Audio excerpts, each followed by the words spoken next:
Hey, I need to sell my home, but I have no money to do updating. Now what?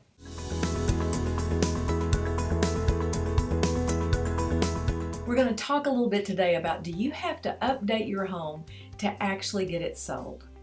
Before we get started, if you're thinking of buying or selling, we've got all kinds of information down below. You can just click on that button, get all the information you need, particularly on selling in today's market.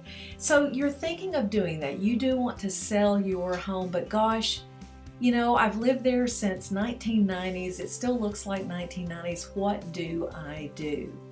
So, you know, in today's world, your home either needs to be updated. We can thank HGTV for that.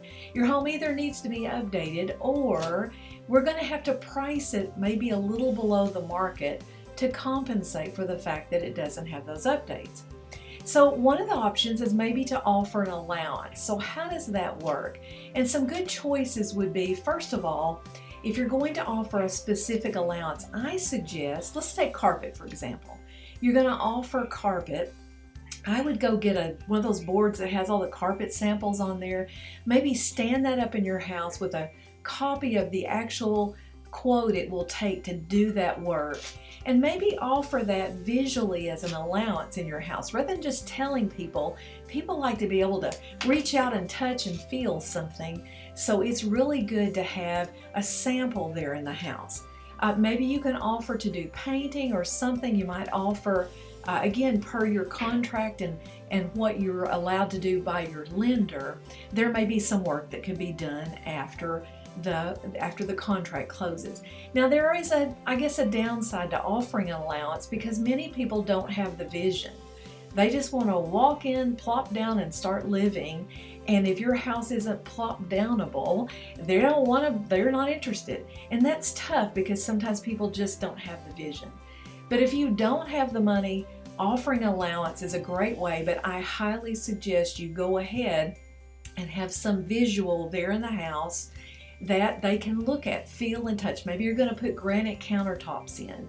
Go ahead and have a piece of granite there so they can see what it looks like. Actually write out the bill for what it will cost so they know exactly what they're dealing with. That will actually give you a step ahead when you're offering an allowance. Now, something we don't always think about with our buyers today is there are loans out there that your buyer can get where they can roll all these updates in. So let's say they want to change cabinets and add some granite countertops and maybe change carpet in one bedroom. That can be done as part of a loan. So if you are selling, we need to be sure that our buyers know, hey, I can't afford to do this, but I've priced my house in such a way that you can roll those things into your loan via one of these loans, the rehab loans that are available out there. If I've confused you with all these options, there's an easy fix for that.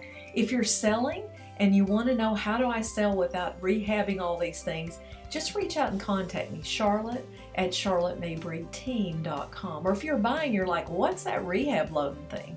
No problem, we'd be glad to answer that for you as well. It's easy to sell a home whether it's updated or not if you know what you're doing.